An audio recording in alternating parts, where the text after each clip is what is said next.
ஸ்ரீ இராமாயணம் பாகம் 21. கும்பகர்ணன் துயிலுகின்ற மாளிகைக்கு அனுமார் சென்றார். அவருடைய நாசியிலிருந்து வரும் யுகாந்த காலத்து மார்தம் போன்ற மூச்சுக்காற்று இவரை ஈர்த்தது. நாசி வரை சென்று பெரும் முயற்சி செய்து காற்றில் இருந்து விலகிக் கொண்டார். அந்த மாளிகையில் உள்ள மேஜைகள், நாற்காலிகள், அண்டாக்கள், குண்டாக்கள் எல்லாம் அவன் மூச்சுக்காற்றினால் உள்ளே போவதும் வெளியே வருவதுமாக இருந்தன. அவருடைய மிகப்பெரிய உடம்பையும் வலிமையும் பார்த்து இவன் ராவணனோ என்று ஐயிற்றார். 10 தலைகள் இல்லாமையினால் இவன் ராவணன் இல்லன் எனத் தெளிந்தார். இவன் எழுந்து போருக்கு வந்தால் கதி என்ன ஆகும்? நமது வானர சேனைகளை பொறிகடலை உண்பது போல இவன் உண்பான். இவன் ராமசரத்தால் மாண்டோழிவான் என்று பல சிந்தித்தார். அங்கிருந்து வேறு பக்கமாகச் சென்றார். விபீஷ்டர் பயமில்லாதவன் என்று பொருள். இது சிவபெருமானுடைய 1000 நாமங்களில் ஒன்று. ஓம் விபீஷணாய நம. சிவபெருமான் ஒருவர்தான் அச்சம் இல்லாதவர். நமக்கெல்லாம் பயம் உண்டு. சிவபெருமான் யமனை உதைத்த காலகாலன் ஆவார். நமக்கெல்லாம் நடுங்குகிற நஞ்சை அவர் உண்டார். நமக்கு அச்சத்தை தருகின்ற மயானத்தில் அவர் இருக்கின்றார். நாம் அச்சப்படுகின்ற அரபுகளை அணிகலன்களாக கொண்டவர். நாம் பயப்படுகின்ற பேய்களுடன் இருந்து ஆடுபவர். நம்மையெல்லாம் சுடுகின்ற நெருப்பை அவர் கையில் ஏந்தியவர். ஆதனால் சிவமூர்த்தி விபீஷணா என்று பெயர் பெற்றவர். விச்சிரவசு என்ற முனிவர் தம் மகனாகிய இவனுக்கு விபீஷணன் என்று சிவநாமத்தை சூட்டினார். இவர் நீதியில் நின்றவர், பொறி புலன்களை வென்றவர். இவருடைய தவப்புதல்வி திருசடை தேவிக்கு ஆறுதல் சொல்லி தேர்ச்சி வருபவள். அந்த விபீஷ்ணர் வீட்டில் சென்று தேடினார். மற்ற வீடுகளில் மதுக்குடங்களைக் கண்டார். இங்கே பூஜைக்குரிய பன்னீர் பாட்டில்களையும் பால், தேன், பஞ்சாமிர்தங்களையும் கண்டார். விபீஷ்ணர் முகத்தில் கருணை குடிக்கொண்டிருப்பதைக் கண்டார். இவர் நல்லவர் என்று கருதினார். அவரது தோற்றம் தர்ம தேவதை கருணரத்தோடு ஒழித்து வாழ்வது போல் இருந்தது. அனுமார் புகை நுழையாத சிறிய இடங்களிலும் நுழைந்த தேவியை தேடினார். பல இளம்பெண்கள் ஆடுவதும் பாடுவதுமாக அங்கு இருந்தனர். பலர் படுத்து உறங்கினார்கள். அவர்களை எல்லாம் பார்த்து ஒரு மாளிகைக்குள் நுழைந்தார். அங்கே 6 முகக் கடவுள் ஒரு முகத்துடன் உறங்குவது போல் உறங்கிக் கொண்டிருந்த இந்திரசித்துவைக் கண்டார்.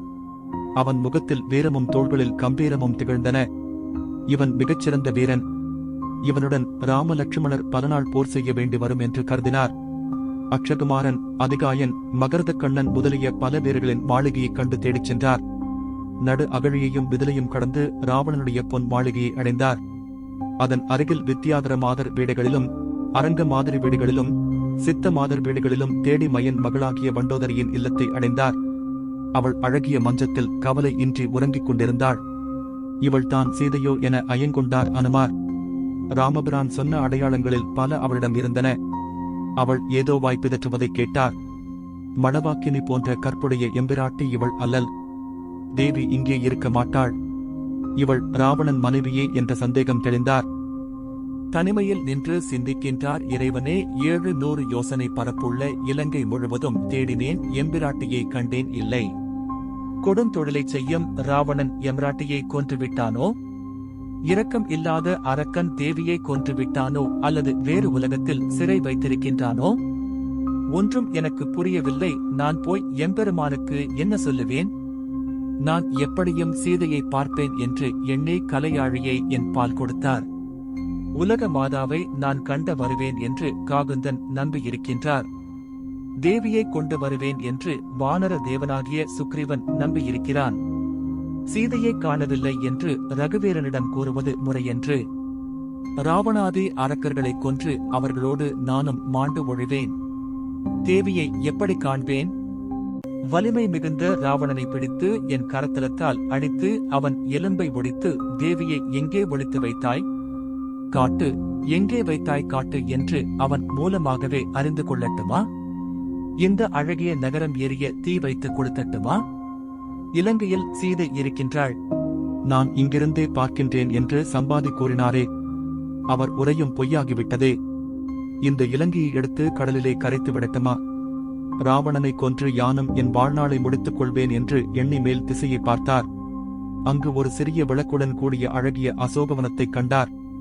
இங்கே எம்பிராட்டி ஒரு கணமேதும் தூங்காமலும் கண்கள் இமைக்காமலும் துயரக்கடலில் மூழ்கி உள்ளம் வெந்து நொந்து இருந்தாள். தூக்கம் என்பது யாரையும் வாட்டி வதைக்கும். ஒரு நண்பன் ஓய்வு பெற கருதி தன் ஆரியர் தோழனின் செல்வ மாளிகைக்கு சென்றான். அவன் இவனை அன்போடு வரவேற்று நல் உணவு நல்கி விருந்தினர் மாளிகையில் தங்கி ஓய்வு பெறுமாறு ஏற்பாடு செய்தான். அந்த தனி மாளிகையில் உயர்ந்த பஞ்சனை, நறுமணம் வீசும் வத்திகள், அழகிய படங்கள், நட்சத்திரங்களைப் போன்று சிறிய விளக்குகள், செய்தித்தாள்கள், சிற்றுண்டிகள், இனிய நூல்கள் எல்லாம் இருந்தன. வந்த நண்பன் சிற்றுண்டிகளை உண்டு செய்தித்தாளை படித்து அயற்சி நீங்க உயர்ச்சி பெற்ற படுக்கையில் படுக்க முயன்றான்.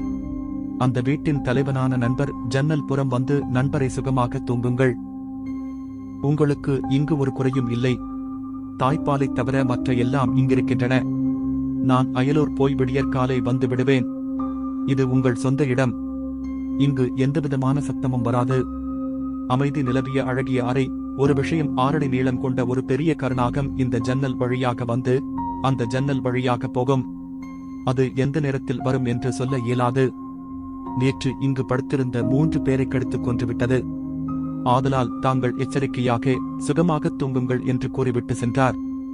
வந்த நண்பனுக்கு உறக்கம் வருமா, எந்த நேரத்தில் கருநாகம் வருமோ என்ற ஏக்கம் தானே வரும், தூக்கம் வராது. ராவணனாகிய கருநாகம் எந்த நேரத்தில் வருமோ, இது அவனுடைய இடம், எந்த நேரத்திலும் வரக்கூடும், அவனை தடுப்பார் இல்லை என்று எண்ணுகின்ற எம்பிராட்டிக்கு உறக்கம் வராதுதானே. பிராட்டி தனக்குள் சிந்திக்கின்றாள், இந்த காவல் நிறைந்த இடத்தை விட்டு நான் வெளியேறுவது எளிதன்று, என்னை இந்த கொடிய அரக்கன் சிறை செய்திருப்பது ஆதித்தன் குலத்துக்கு அல்லவா இழுக்கு, வேதங்களின் நாயகனாகிய எம்பெருமான் வருவார், காட்சி தருவார் என்று எண்ணி 4 திசையையும் நோக்குவாள். தேவி நீராடுவதையும் துறந்து உணவையும் மறந்து துன்பக்கடலில் வீழ்ந்து தவிக்கின்றாள். மன்மதன் அமிழ்தத்தில் வரைந்த ஓவியம் கற்பூர புகைப்பட்டு மங்கி இருப்பது போல் இருந்தாள். தமையனாரை தேடிச் சென்று லட்சுமணன் தம் தமையனாரை சந்திக்கவில்லையோ, இந்த இலங்கை கடலின் நடுவில் இருக்கின்றது என்று என் கணவரும் மைத்துனரும் அறியவில்லை போலும், என்னை இந்த கொடிய அரக்கன் இங்கு சிறை வைத்த தன்மை தெரியாமல் இருக்கின்றார்களா, என்னை ராவணன் கவர்ந்து வந்ததை பறவை வேந்தர் ஆகிய ஜடாய பகவான் ஒருவரை பார்த்தார், அவரையும் அரக்கன் சிவன் தந்த வாளால் சிறகுகளை வெட்டிவிட்டான், அவர் என்னுடைய நிலையை மைந்தர்களுக்கு சொல்லாமல் இறந்து விட்டாரோ, அவர் சொல்லவில்லை, ஆனால் என் நிலைமையை யார் சொல்ல வல்லர், அசோகவனத்தில் இருந்தே அன்னை சீதா பிராட்டிக்கு பழைய நினைவுகள் தொடர்ந்து வந்தன, மாரிசன் சீதா லட்சுமணா என்று புலம்பிய பொய்மொழியை மெய்மொழியாக எண்ணி லட்சுமணா அண்ணனுக்கு ஆபத்து, நீ போய் துணை செய் என்று அவரை மனம் நோக வைத்தேன், நான் கடுஞ்சொற்களை லட்சுமணர் தமையனாருடன் கூற என் அருமை தம்பியை வாய்த இந்த கொடியவள் என்று என்னை துறந்து விட்டாரோ, என்னை மறந்து விட்டாரோ, முற்பிறவியில் ஒற்றுமையாக வாழ்ந்த தம்பதிகளை நான் பிரித்து வைக்க அந்த வினை இப்பொழுது வந்து மூண்டதோ, இப்படி புண்ணில் எரி நுழைந்தது போல புழுங்கி வேதனைப்படுகின்றாள். மெல்லிய கீரைகளை நெருப்பில் வாட்டி பக்குவமாக என் கணவனாருக்கு வேலை தவறாமல் உணவு தருவேனே, நான் இல்லாத போது பரமாதயாள மூர்த்திக்கு யார் தரப்போகிறார்கள், அவரே தேடி விருந்தினர்கள் வந்தபோது அவர் என்ன துன்பத்தை அடைவாரோ, விருந்தினரை உபசரிக்க முடியவில்லை என்று வேதனைப்படுவாரோ என்றெல்லாம் எண்ணினாள். தான் இருந்த இடத்தில் செல்லரிக்கவும் எழாமல் துன்பக் கடலில் மூழ்கியிருந்தாள். கொடிய அரக்கர்கள் எல்லா உயிர்களையும் புடைத்து தின்கின்ற பாவிகள், இத்தனை காலம் சீதையை வைத்திருக்க மாட்டார்கள், கொன்று தின்று இருப்பார்கள் என்று எண்ணி சட்டை சுட்டது கைவிட்டது என்று எண்ணி விட்டுவிட்டார்களோ, அல்லது தாயும் தம்பியரும் வந்து அழைக்க கானகத்தில் வாழும் காலமும் முடிகின்ற தருணம் ஆயிற்றே என்று அயோத்திக்கு திரும்பிவிட்டார்களோ, ஆனால் தாங்கள் மேற்கொண்ட வனவாசம் பூர்த்தியாகாமல் நகருக்கு போக மாட்டார்கள். என்ன நிகழ்ந்ததோ யாதும் அறிகிலேன், என் கணவர் அருந்தவ சீலர், பெருங்குணக்குன்று, என்னுடைய துன்பத்துக்கு முடிவு எப்போது வருமோ, தவம் செய்ய வந்த கணவனாருக்கு தொண்டு செய்ய வந்த நான் மானை பிடித்துக் கொடு என்று கேட்டதும் பிழை அல்லவா, என் வினையை நான் தானே அனுபவிக்க வேண்டும், என் நாயகன் விருப்பும் வெறுப்பும் அற்றவர், தந்தையார் இந்த அரசு உனக்கு உரியது நாளை முடிசூட்டு விழா என்று சொன்ன போதும், மாற்றான் தாய் நீ சடைமுடியோடும் மர உரியோடும் கானகம் போ என்று கட்டளையிட்ட போதும் இன்பமும் துன்பமும் இன்றே சித்திரத்தில் எழுதிய செந்தாமரை போல் இருந்த தன்மையை உடையவர், கரண் முதலிய வரபலம் கொண்ட 14,000 படைகளை 3 நாழிகைகளில் கொன்ற வில்திறத்தை எண்ணி விரும்புவாள். தொடரும்.